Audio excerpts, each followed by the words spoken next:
True Someone Outside the House Horror Story. 1. The Man Who Knocked Every Night. I never believed in gut feelings until I moved into that rental house on Maple Street. It was a small place, perfect for a single guy like me who just started a new job in town. The rent was cheap, the neighborhood seemed quiet, and the landlord barely asked any questions. I should have wondered why. Everything was normal for the first week. I would come home from work, make dinner, watch some TV, and go to bed. Simple routine. Then on the 8th night, I heard the first knock. It was around 11 p.m. I was brushing my teeth when I heard 3 slow knocks on my front door. Not loud or aggressive, just 3 calm knocks. I figured it was a neighbor or maybe someone with the wrong address. I walked to the door and looked through the peephole. Nobody was there. I opened the door and looked outside. The street was empty. No cars driving by, no people walking. Just the orange glow of streetlights and the sound of crickets. I closed the door, locked it, and went to bed thinking nothing of it. The next night, the knocks came again. Same time, same pattern. 3 slow knocks. I rushed to the door faster this time, unlocked it, and threw it open within seconds. Again, nobody was there. I walked out onto my porch and looked both ways down the street. Nothing. No one running away, no movement at all. This continued every single night. Always at 11 p.m., always 3 knocks. I started to feel anxious as the hour approached each evening. I tried staying right by the door, hand on the knob, ready to catch whoever was doing this. But even when I opened the door within 1 second of the knocks, there was never anyone there. After 2 weeks of this, I decided to set up my old phone as a camera. I positioned it on my porch, aimed at the door, and let it record from 10:45 p.m. until midnight. I was sure I would finally catch this person. The next morning, I checked the footage. My hands were shaking as I fast-forwarded to 11 p.m. I watched the empty porch, my front door clearly visible. Then at exactly 11 p.m., 3 knocks echoed from my speakers. But nobody approached the door.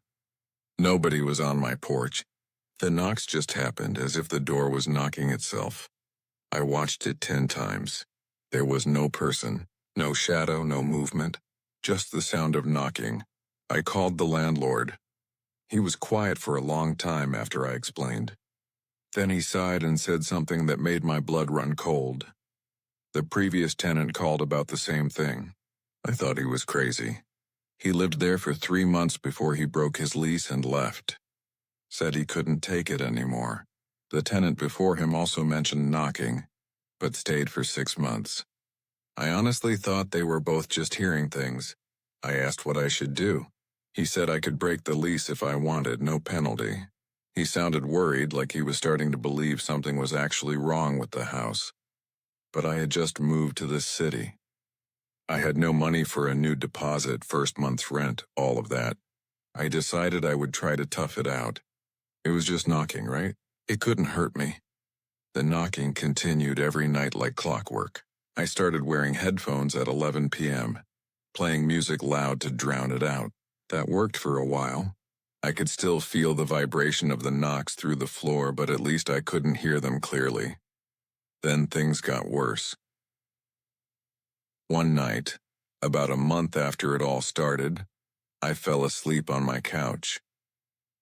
I forgot to put on my headphones. The 3 knocks woke me up at 11 p.m., but this time they were followed by something new. A voice. Quiet, barely a whisper, but clear enough. Let me in. I sat frozen on my couch. My whole body felt cold. The voice came through the door, soft and sad, like someone who was tired and desperate. Please, let me in. I didn't move. I didn't breathe. I just sat there in the dark staring at my front door. Then I heard footsteps on my porch. Slow, heavy footsteps walking from one side to the other, back and forth. The wood of my porch creaked with each step. Whatever was out there was pacing. This went on for 20 minutes. Pacing and pacing. Then it stopped. Everything went silent. I didn't sleep that night. I sat on my couch with every light in the house on, waiting for sunrise. The next day I checked my porch camera footage. Once again, nothing. No person, no figure. But the audio picked up the footsteps perfectly. Heavy boots on wood, walking back and forth. But the video showed an empty porch. I called in sick to work and went to the local library. I needed to research the house, find out if something bad happened there. The librarian helped me search old newspaper archives. It took 3 hours, but I found it. 15 years ago, a man died on my street. He had been walking home one night and collapsed from a heart attack right on the sidewalk. The article said he died alone in the dark, and his body wasn't found until the next morning. The location described in the article was directly in front of my rental house. I felt sick reading it. This man died steps away from a door that could have saved him if only someone had let him in. That night, I decided I couldn't stay anymore. I started packing my things, but I was stupid. I should have left immediately. Instead, I decided to pack through the evening and leave first thing in the morning. PM came while I was in my bedroom folding clothes. 3 knocks on the front door. Then the voice, louder this time, angry. "Let me in." Then the pacing started, but this time the footsteps didn't stay on the porch. I heard them move to the side of my house, then to my bedroom window. I turned and looked at the window. The curtains were closed, but I could see a shadow through them. The shape of a man standing right outside, looking in. The shadow raised its hand and knocked on my window. 3 times. "Let me in, please. I'm so cold." I grabbed my keys and ran. I didn't take any of my stuff. I just ran to my car and drove. I stayed in a motel that night and hired movers to get my things the next day, while I waited in a coffee shop across town. I never went back to that house. I broke the lease and the landlord didn't argue. He said he was going to sell the property. Sometimes I still think about it. That man who died on the street? How scared he must have been. How desperately he wanted someone to help him. How he must have looked at the houses around him, hoping someone would open their door. And now he's still there, still knocking, still asking to be let in, still cold, still waiting for someone to answer. I hope whoever buys that house never answers the door at 11 p.m. Story 2. The Woman in the Garden. My grandmother left me her house when she passed away. It was a beautiful old Victorian with a huge backyard and a garden she had maintained for 40 years. I was excited to move in, to have a place of my own, to be surrounded by her memories.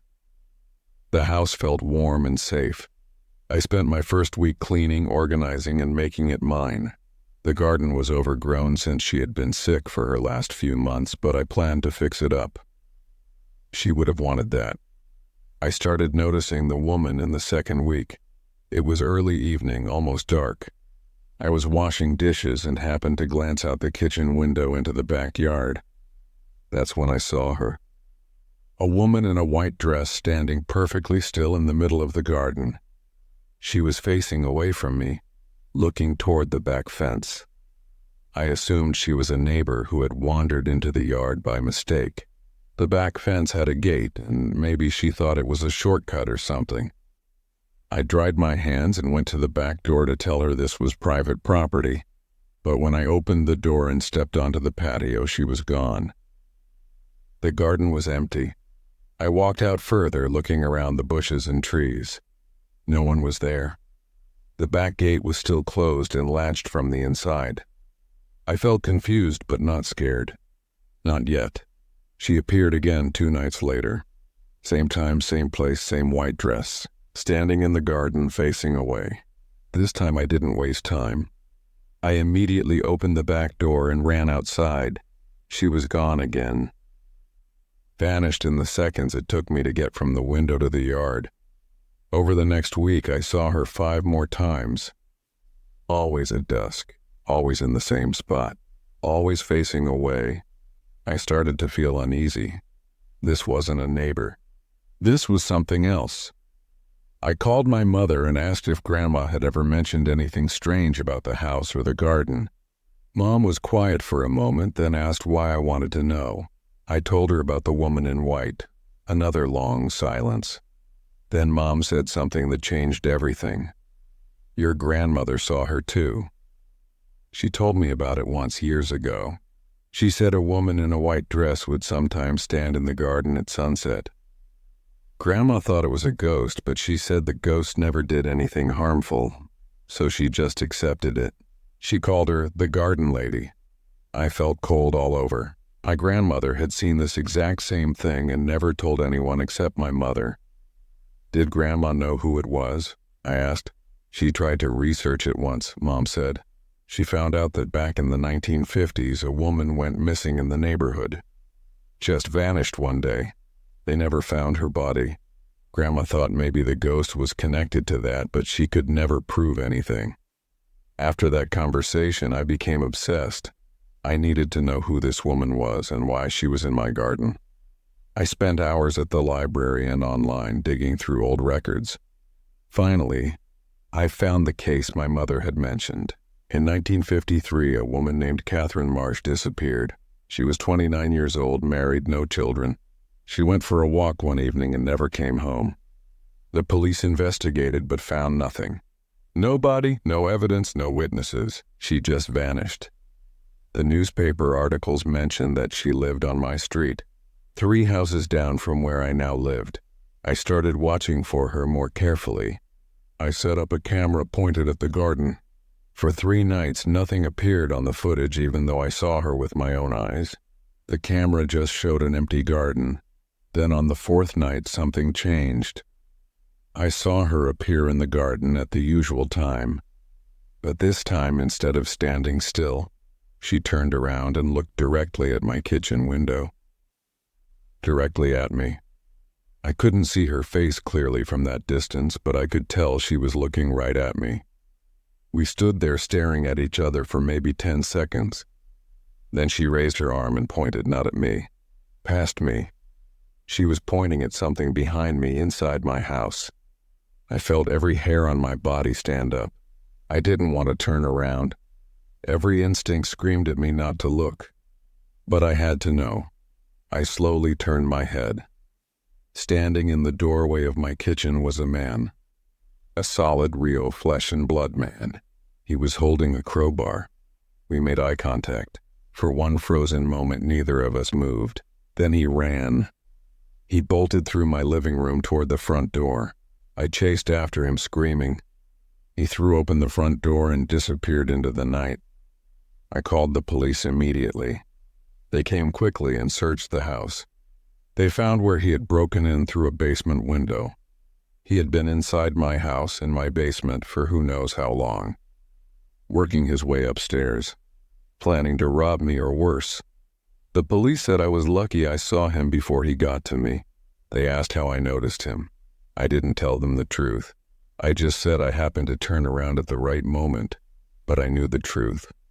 The woman in the garden had warned me. She had pointed at him, made sure I turned around in time.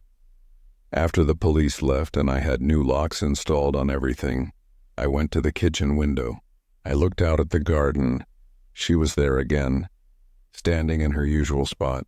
As I watched, she slowly lifted her hand and waved at me. A gentle, small wave. Then she faded away like mist in sunlight. I never saw her again after that night. The garden has been empty ever since.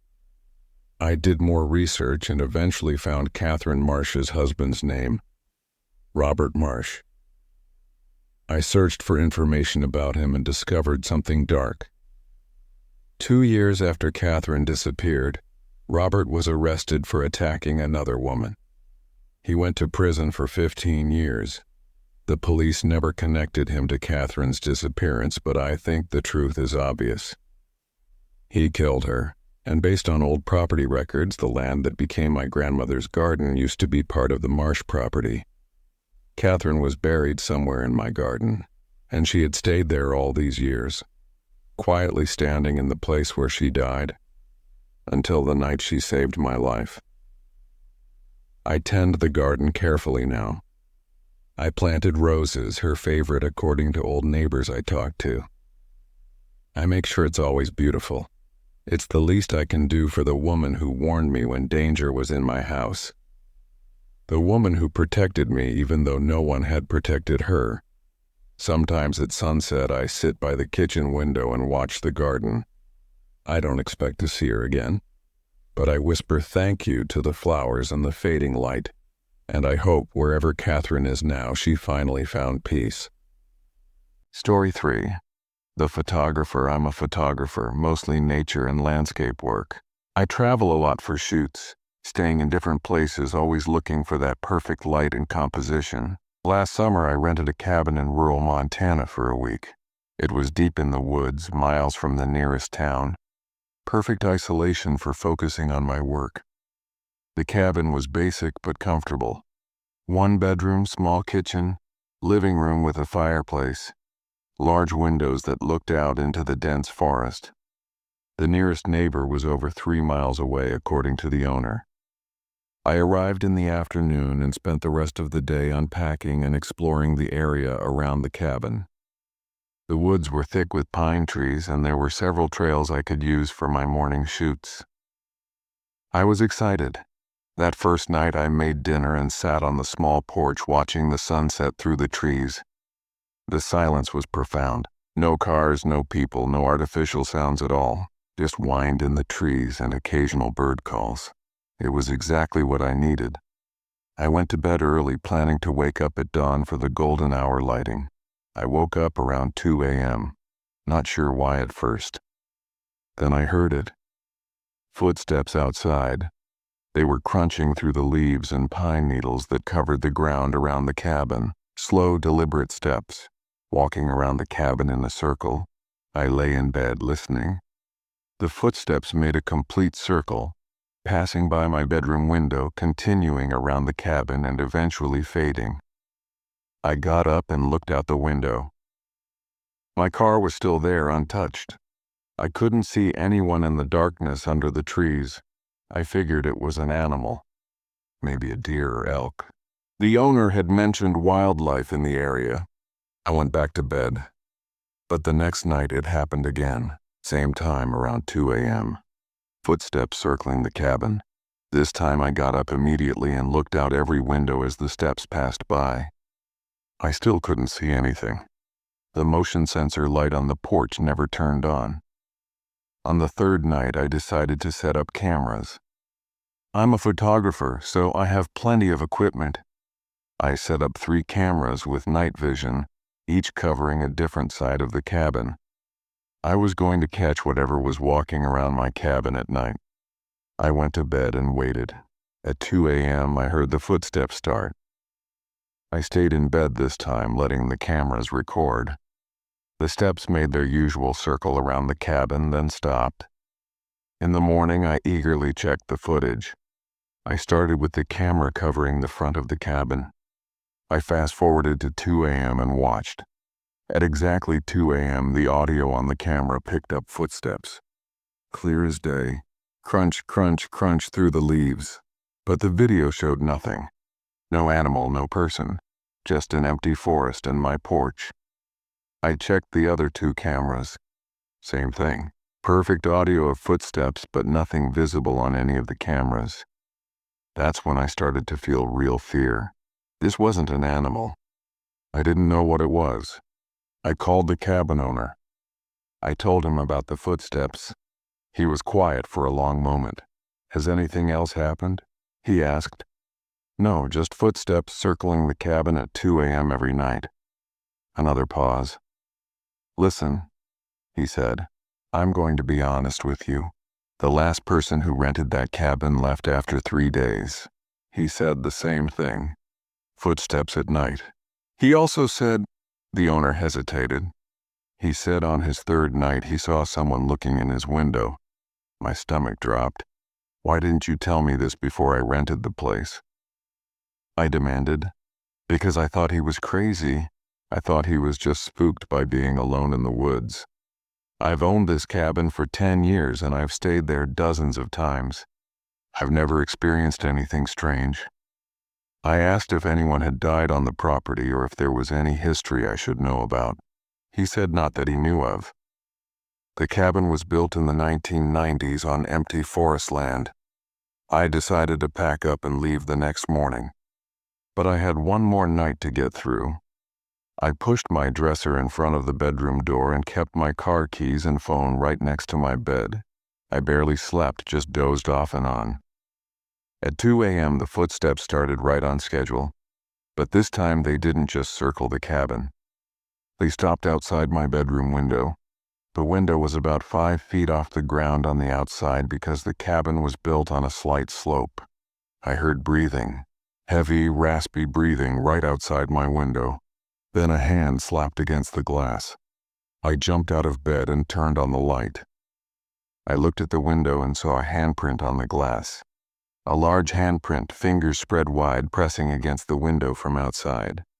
But there was no one there. No face, no body. Just a handprint appearing and disappearing as I watched. Like an invisible person was pressing their hand against the glass and then pulling away and pressing again. The breathing got louder, faster, excited. Then I heard it. A voice, whispered and crackling like someone with a damaged throat trying to talk. "I see you." The handprint slammed against the window again, harder. The glass cracked. I didn't wait. I grabbed my keys and phone and ran. I pushed the dresser out of the way, threw open the bedroom door, and sprinted through the cabin to the front door. Behind me, I heard the bedroom window shatter. I got to my car and peeled out of there so fast I nearly crashed into a tree. I didn't stop driving until I reached a gas station 30 miles away. I called the owner and told him I was never coming back, and I wanted a full refund. He agreed immediately. He sounded shaken. "I'm going to sell the property," he said. "I believe you. Something is wrong with that place. I still have the footage from my cameras. I've watched it 100 times. At exactly 2 a.m. the audio picks up footsteps, breathing, the voice, and the sound of breaking glass. But the video shows absolutely nothing. Just an empty forest and an empty cabin. I don't know what was out there. I don't know what wanted to get inside. But I know one thing for certain. I saw that handprint on the glass. I saw it with my own eyes, and whatever made it was standing right outside my window, looking at me, even though I couldn't see it looking back. I haven't been able to do any isolated location shoots since then. I can't handle being alone in remote places anymore. Every sound makes me jump. Every shadow looks like someone standing outside watching. The worst part is not knowing, not understanding what it was or what it wanted.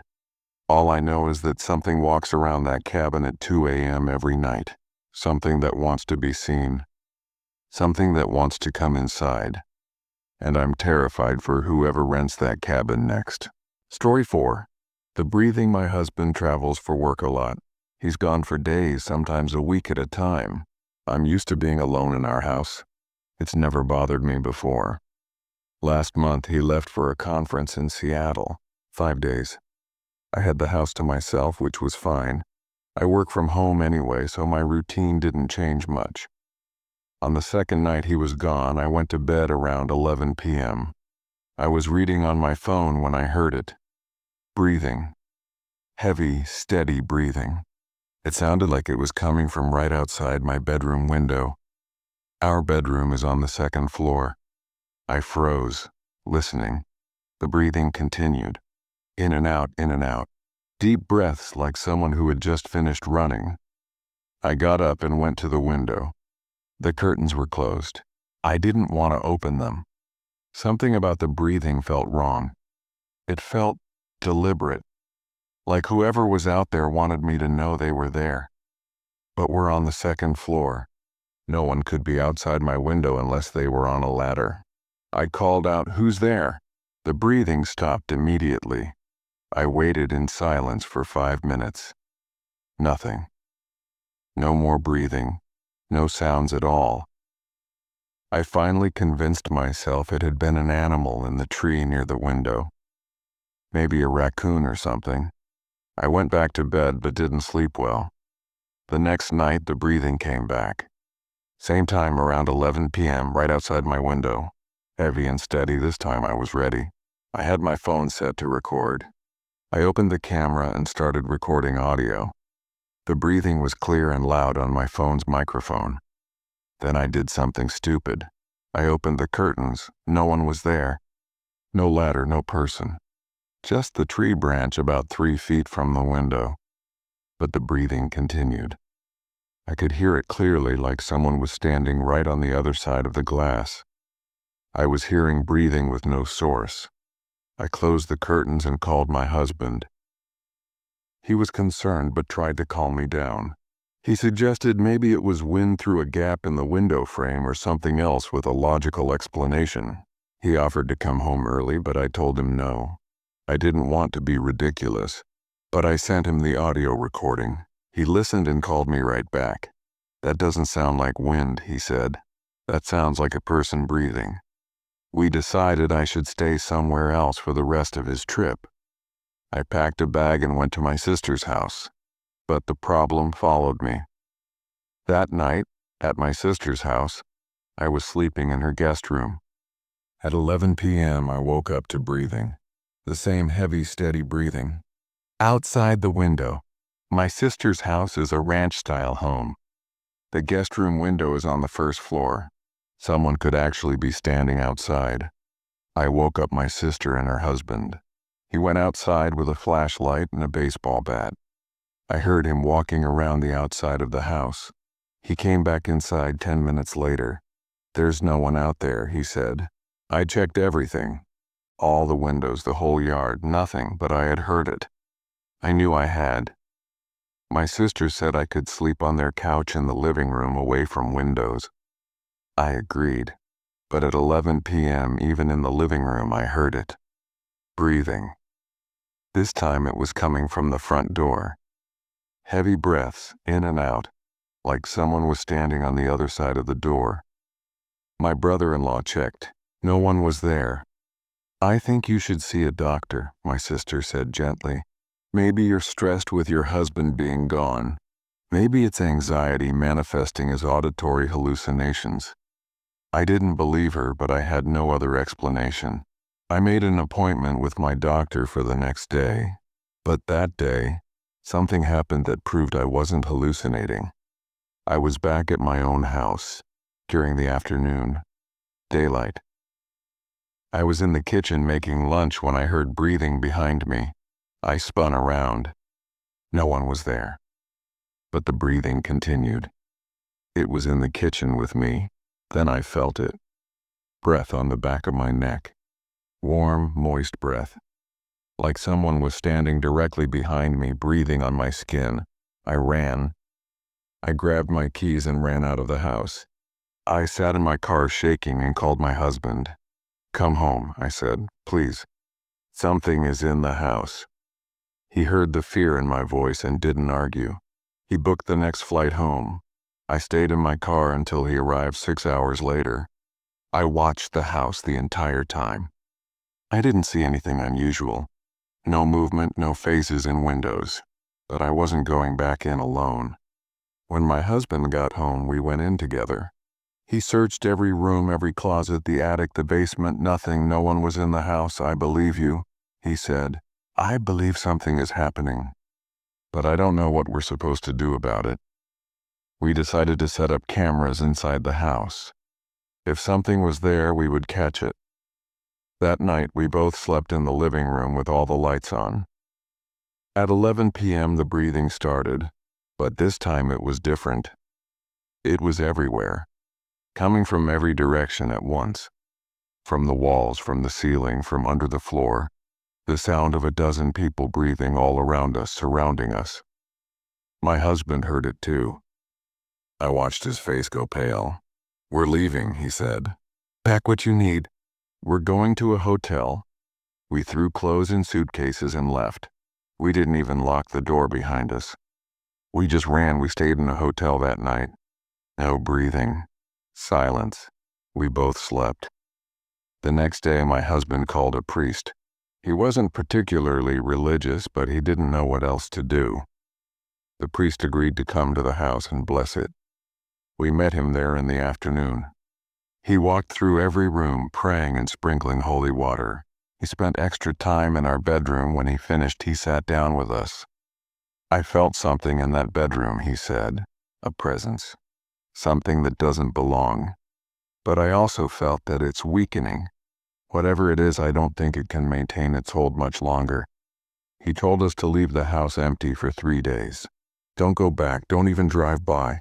Just let it sit empty. We did as he said. We stayed in the hotel for 3 more days. When we finally went back, the house felt different.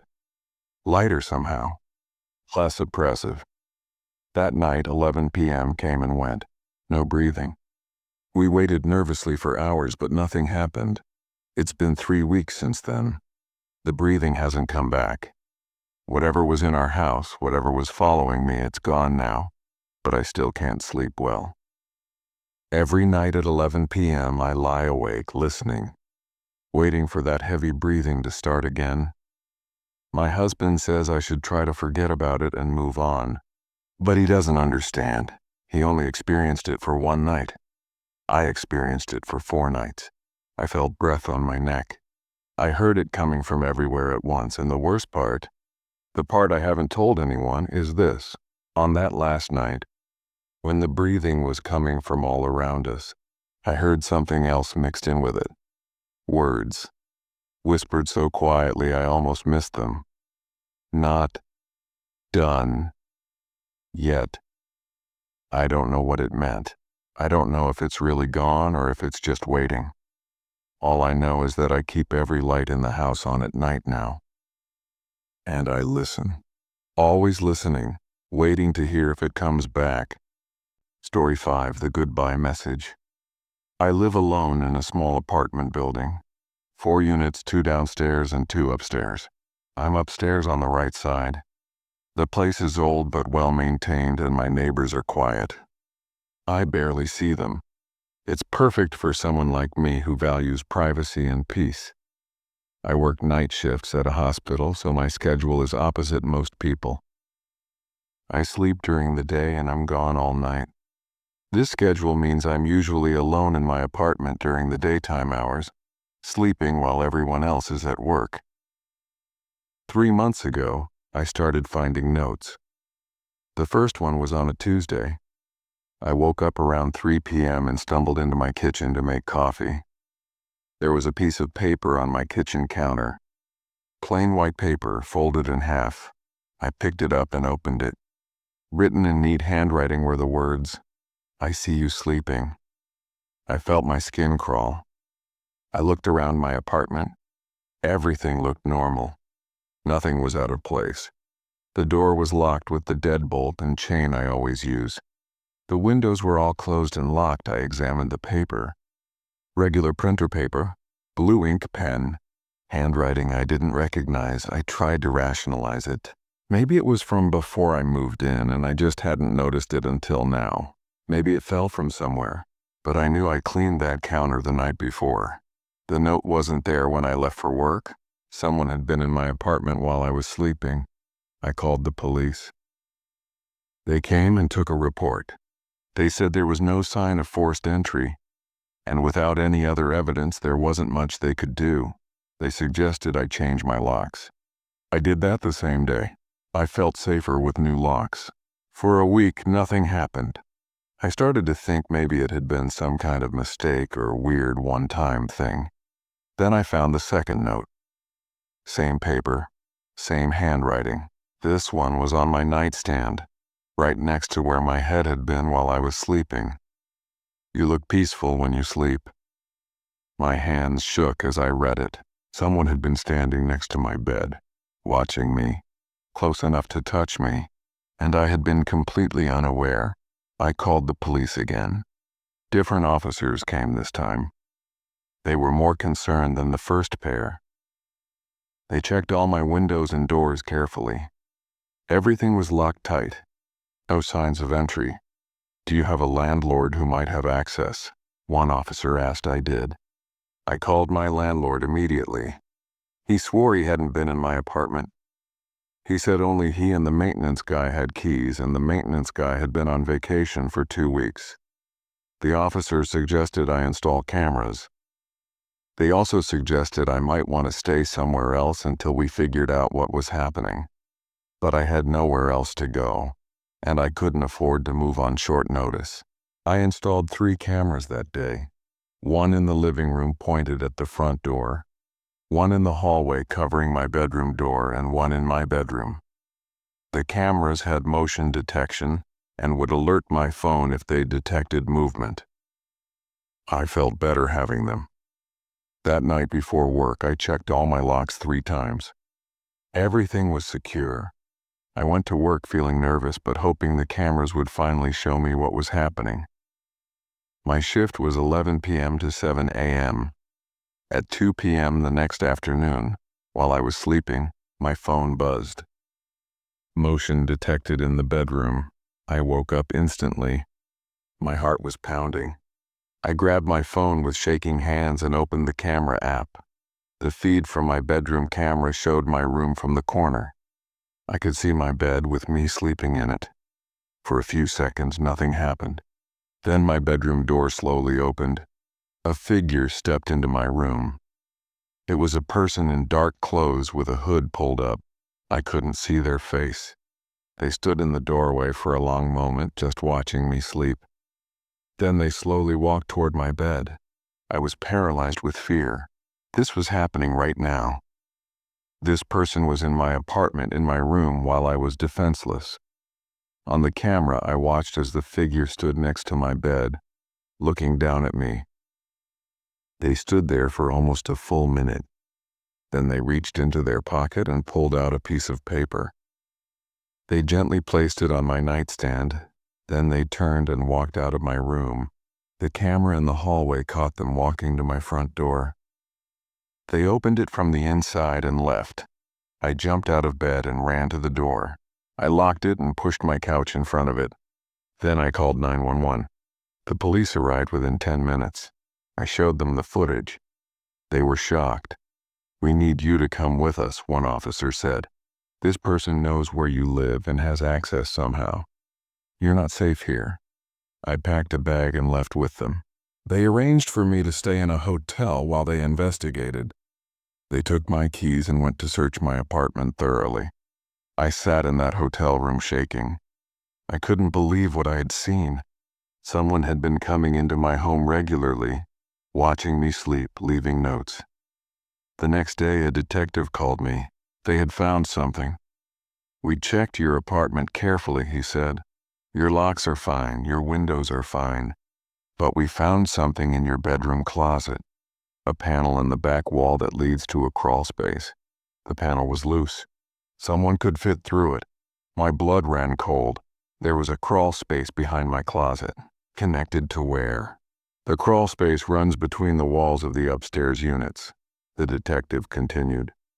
"It's original to the building, probably for running pipes and wires, but someone could use it to move between the apartments. We found evidence someone has been using it. We found a blanket, a flashlight, and a notebook." "A notebook?" "Yes, and you need to prepare yourself. The notebook is filled with entries about you, descriptions of you sleeping, drawings, dates, and times. This person has been watching you for months." I felt like I was going to be sick. "We're checking the other apartments now," the detective said. "We'll find who did this." It took them 2 days, but they found him. The man in the apartment next to mine. The quiet guy I had seen maybe 3 times in the year I lived there. He seemed normal. Middle-aged, worked from home, kept to himself.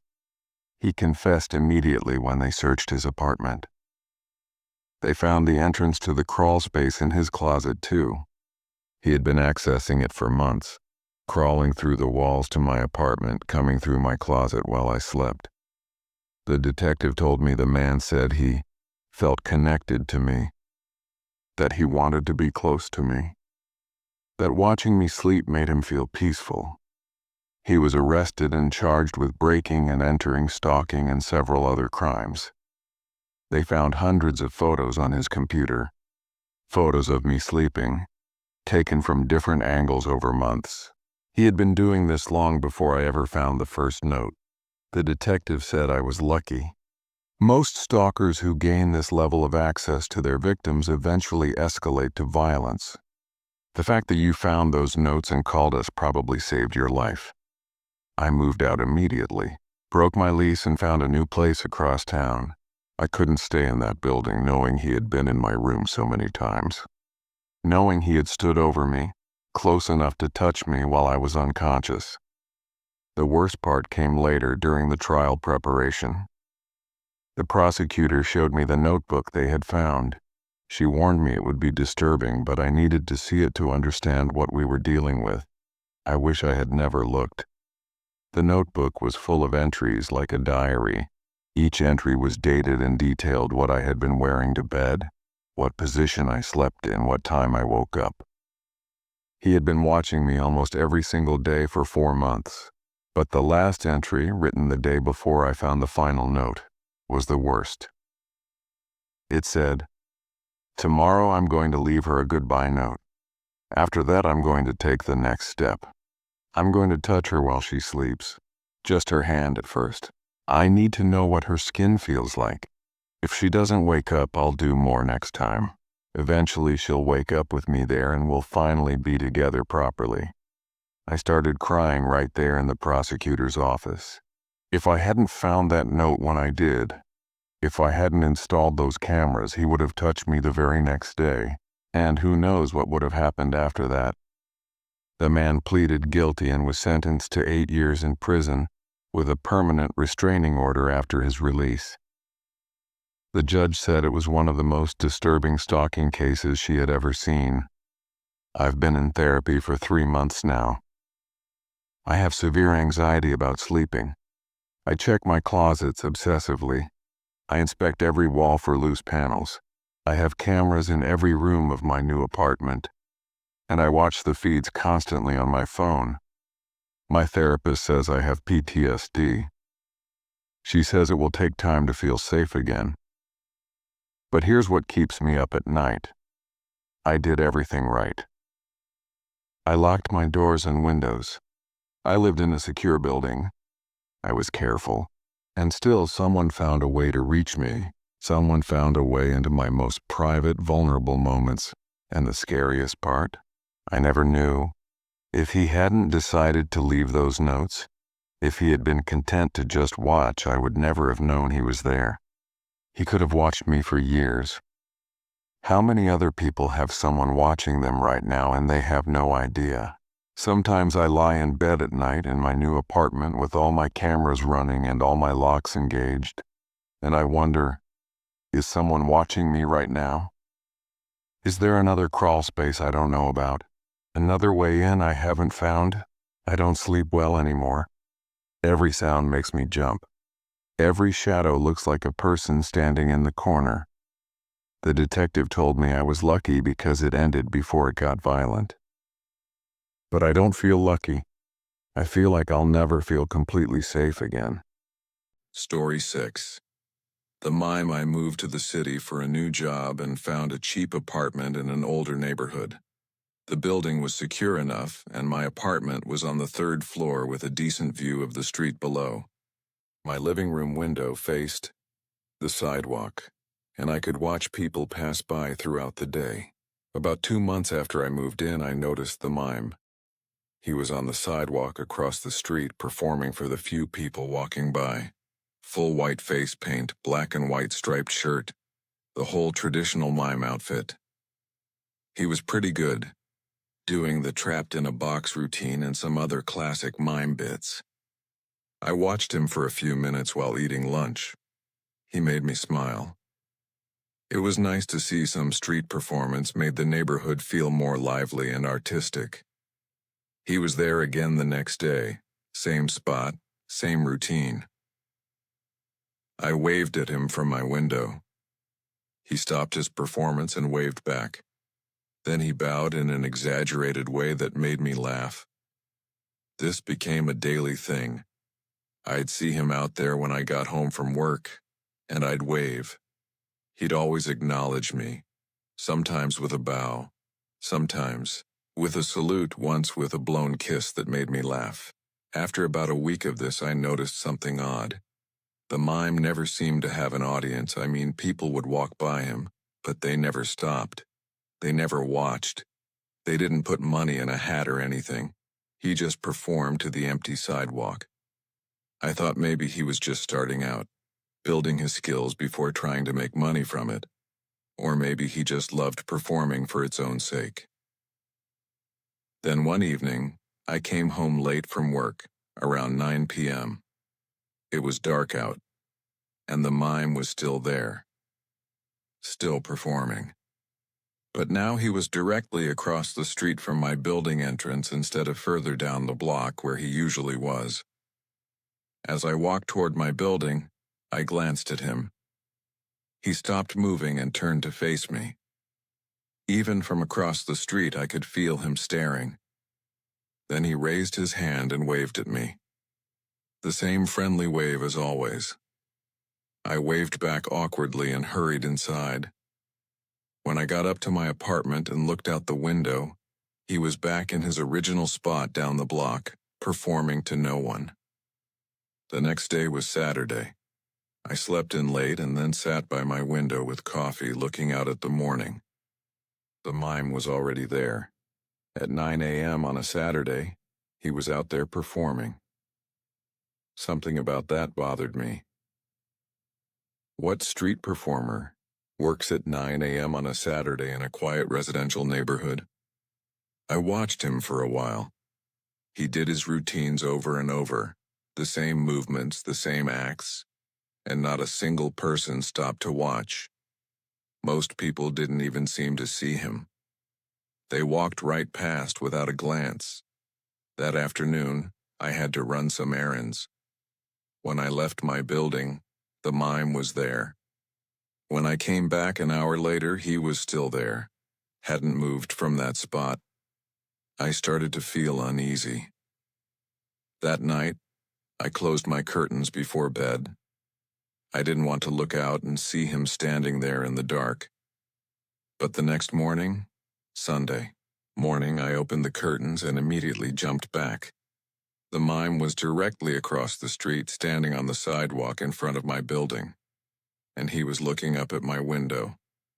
When he saw me, he waved enthusiastically. Then he pointed at himself, then at me, then made a gesture like he was opening a door. He wanted to come inside. I quickly closed the curtains and stepped away from the window. My heart was racing. This wasn't normal street performer behavior. This was creepy. I didn't open the curtains again for the rest of the day. That evening, I carefully peeked through a gap. The mime was gone. The street was empty. I felt relieved. Maybe he had moved on to another location. But at 11 p.m., as I was getting ready for bed, I heard something. Tapping.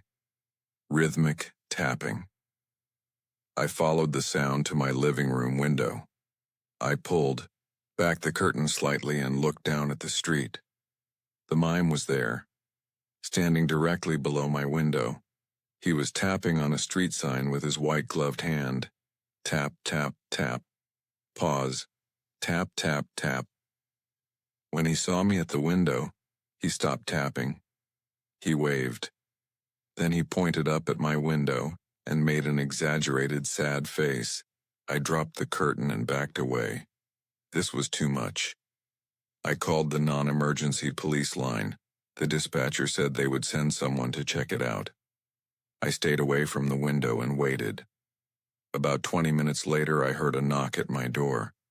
I looked through the peephole and saw a police officer. I opened the door. "Ma'am, I'm here about your call regarding someone outside your building." "Yes, there's a mime who's been hanging around outside, and tonight he was standing right below my window tapping on things. He's been here every day for weeks, and now he's acting strange, like he wants to come inside." The officer looked confused. "A mime? There's no one outside right now. I walked the whole block. No street performers of any kind." "What?" "He was just there 20 minutes ago. I can check again if you'd like, but I didn't see anyone." We went to my window together. I opened the curtains. The street was completely empty. "He was right there," I said, pointing to the spot below my window.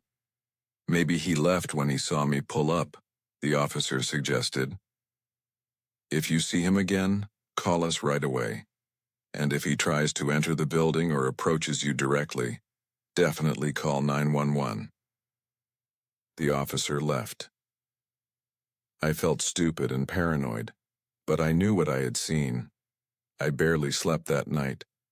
Every sound made me think the mime was somehow in the building. The next morning, Monday, I had to go to work. I was exhausted and on edge. As I left my building, I looked around carefully. No mime in sight. Work was long and stressful. I kept checking my phone, half expecting. I don't know what. A news alert. About a mime terrorizing the neighborhood? Something to validate that I wasn't losing my mind. I got home around 6 p.m. As I approached my building, I saw him. The mime. But he wasn't performing. He was standing completely still on the sidewalk, facing my building entrance. I stopped walking. We were about 30 feet apart. He saw me, and his painted face somehow looked more sinister than before. He raised both hands and slowly began to mime climbing a ladder. Step by step, his hands gripping invisible rungs, his feet carefully ascending. He was miming climbing up to my apartment. I ran. I sprinted to my building entrance, fumbled with my keys, and got inside. I slammed the door behind me and ran up the 3 flights of stairs to my apartment. Once inside, I locked every lock and pushed a chair under the doorknob. Then I went to the window. The mime was gone again. I called my best friend and told her everything. She said I should stay at her place for a few days. I agreed immediately. I packed a bag and left that night, being very careful to check the street before exiting the building. I stayed at my friend's place for 4 days. She came with me when I went back to my apartment to get more clothes and check on things. Everything in my apartment was fine. Nothing had been disturbed, and there was no mime on the street. My friend convinced me that maybe it had been a weird street performer who moved on to another location. Maybe his attention had been creepy but harmless. I wanted to believe her. I moved back into my apartment. For a week, everything was normal. No mime.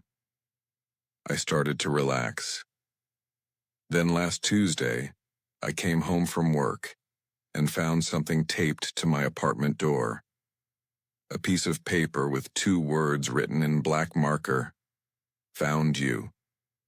Below the words was a drawing of a face. A simple circle with 2 dots for eyes and a curved line for a smile. But the eyes had been colored in completely black, and the smile extended way too far up the sides of the face. It looked like a mime's face. My hands were shaking so badly I could barely get my key in the lock. I went inside, locked everything, and called the police. They came and took the note as evidence. They checked the building's security cameras. The footage showed a person in dark clothes and a hood putting the note on my door around 3 p.m. But the hood obscured their face completely, and they wore gloves. The officer said there wasn't much they could do with such limited information. They increased patrols in my neighborhood and told me to call immediately if anything else happened. That was 4 days ago. I haven't seen the mime since then, but every day when I come home, I'm terrified there will be another note on my door. Every time I look out my window, I'm afraid he'll be standing there looking up at me. I'm breaking my lease next month and moving across the city. I don't care about the penalty fees. I can't live here anymore. But here's what really terrifies me. I've started seeing mimes everywhere, or I think I do. I'll be walking downtown and I'll see someone in the distance who might be wearing face paint. I'll see someone on a different street corner performing. And I can never be sure if it's just a regular street performer or if it's him following me. Because here's the thing about mimes.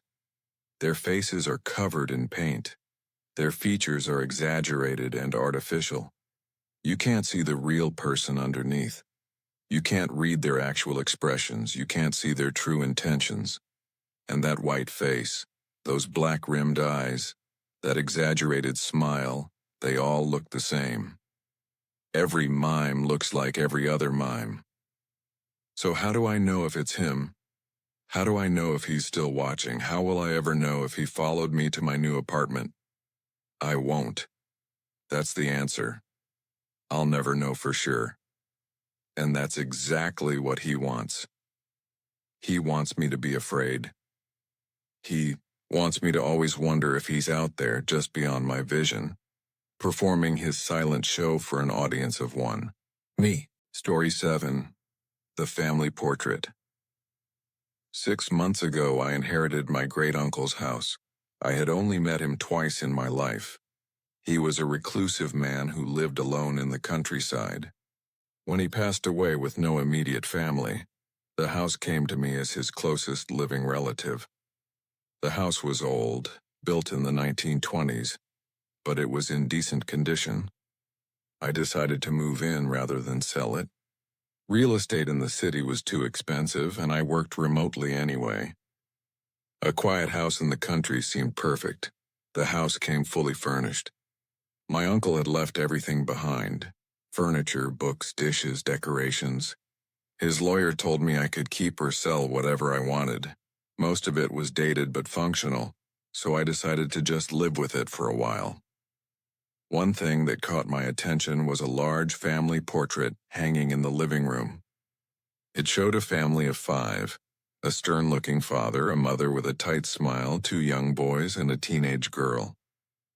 They were dressed in clothes from maybe the 1950s or 60s, and the photo had that slightly faded, serious quality that old portraits have. I assumed it was my uncle's immediate family, maybe his parents and siblings. The portrait had been there so long that there was a clean rectangle on the wallpaper behind it, where the color hadn't faded. I left the portrait up. It felt wrong to take down a family photo, even if I didn't know who they were. I settled into the house quickly. The quiet was wonderful after years of noisy apartment living. I established a routine: work during the day, cook dinner, read or watch TV in the evening. About 2 weeks after moving in, I was sitting in the living room watching a movie. It was around 10 p.m. I happened to glance at the family portrait and something caught my eye. The portrait looked different somehow. I got up and walked closer to it. The family of 5 was still there, same people, same poses, but something felt off. I stared at it for a long time, trying to figure out what had changed. Finally, I gave up. Maybe it was just the lighting or my imagination. I went to bed, but the next evening I looked at the portrait again, and this time I was certain something had changed. The teenage girl. Her expression was different. In my memory, she had been looking straight ahead like the rest of the family, but now she seemed to be looking slightly to the side, toward the right edge of the photo. I tried to convince myself I was misremembering what the original portrait looked like, but the feeling that something had changed wouldn't leave me. That night, I took a photo of the portrait with my phone. If it changed again, I would have proof. The next day, I compared my phone photo to the actual portrait on the wall. They were different. In my phone photo from the night before, the girl was looking to the side, but in the actual portrait now, she was looking down. Her eyes were cast downward like she was looking at the floor. My hands started shaking. This wasn't possible. Portraits don't change. I was losing my mind. I took the portrait down from the wall. My hands were trembling as I laid it face down on the couch. I didn't want to look at it anymore. But that night I couldn't sleep. I kept thinking about the portrait, about the girl's changing expression. I got up around 2 a.m. and went to the living room. The portrait was back on the wall. I had left it face down on the couch. I was absolutely certain, but now it hung in its original place. the wall mounting perfectly aligned with the unfaded rectangle of wallpaper. I approached it slowly. The family of 5 stared out at me, but now the girl wasn't looking down. She was looking directly forward, directly at me, and she was smiling. Not the tight, formal smile from before, a wide, knowing smile that didn't match the serious tone of the rest of the portrait. I ran back to my bedroom and locked the door. I didn't sleep at all that night. The next morning in daylight, I went back to the living room. The portrait hung innocently on the wall. The girl's expression was normal again, serious and formal like the rest of her family. I decided to research the house's history. I drove to the town's historical society and asked if they had any records about my uncle's property. The elderly woman working there was helpful. She pulled out several files and old photographs. We found a newspaper clipping from 1965. Family of 5 missing. House found empty. I read the article with growing dread. A family who lived in my house, the house I now lived in, had vanished without a trace. The father, mother, 2 sons, and teenage daughter. Their car was still in the garage. Their belongings were all in the house. But the family was gone. They were never found. The case went cold. That was a terrible tragedy, the woman said. This town has whispered about that house for 60 years. People say it's haunted by that poor family. I asked if she had a photo of the family. She searched through the file and pulled out a newspaper photo. It was them. The exact same family from the portrait in my living room. The same father, mother, boys, and teenage girl. Did my uncle know about this? I asked. Oh yes, she said. Your uncle bought the house in 1970, 5 years after they disappeared. He got it for very cheap because of the history. He lived there alone for over 50 years. Some people thought he was crazy to stay in that house. I drove home in a daze. The portrait wasn't just a decoration. It was them, the missing family. But why did it keep changing? When I got home, I didn't want to go inside. I sat in my car for 20 minutes staring at the house. Finally, I forced myself to go in. The portrait was waiting in the living room. I looked at it carefully. All 5 family members were now looking directly at me. All 5 were smiling those 2 wide smiles. And there was something new in the portrait. Something that definitely hadn't been there before. In the background, barely visible, was a 6th figure. Just a shadow, really, standing behind the family. But as I stared at it, I realized the shadow had a shape. It was shaped like a person standing with their arms at their sides, facing forward. The shadow looked exactly like the silhouette of my great-uncle. I felt sick. I looked away from the portrait and noticed something else. On the mantel below the portrait, there were 6 candles. I hadn't put them there.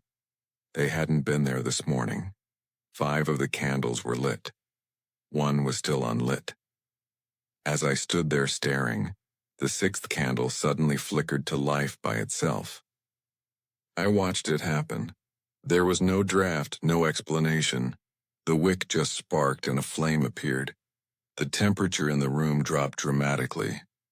I could see my breath, then I heard it. Footsteps upstairs.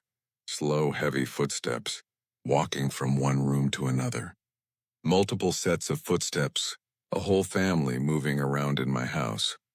I looked back at the portrait one more time. All 6 figures, the 5 family members in the shadow, were now looking to their right. They were all looking toward the staircase, like they were watching something come down the stairs, like they were watching me to see what I would do. The footsteps started coming down the stairs, 1 step at a time, slow and deliberate. I didn't wait to see what was coming. I grabbed my car keys from the hook by the door and ran. I got in my car and drove. I'm writing this from a motel 2 towns away. I've been here for 3 days. I called my uncle's lawyer and told him I don't want the house anymore. He can sell it, burn it down, I don't care. I'm never going back, but here's the thing that keeps me awake at night. Before I left, In those few seconds between hearing the footsteps and running out the door, I glanced at the portrait one final time. There were now 7 figures in it. 6 I recognized. The 5 family members and the shadow of my uncle. The 7th figure was new. It was just beginning to take form in the corner of the portrait. Indistinct and shadowy, but definitely there. And it was shaped like me. I don't know what happens to the people in that portrait. I don't know where the real family went in 1965, or what happened to my uncle's soul after he died. But I know the house was trying to add me to that portrait, trying to make me the 7th figure, trying to trap me there forever with the others. I got out just in time, but sometimes late at night in this motel room I wonder, did I really get out in time? Or am I already in that portrait, and everything I'm experiencing now is just a memory, just the last thoughts of someone whose soul is trapped in a photograph, hanging on a wall in an empty house waiting for the next person to inherit the property? I don't know. And that's the most terrifying part of all.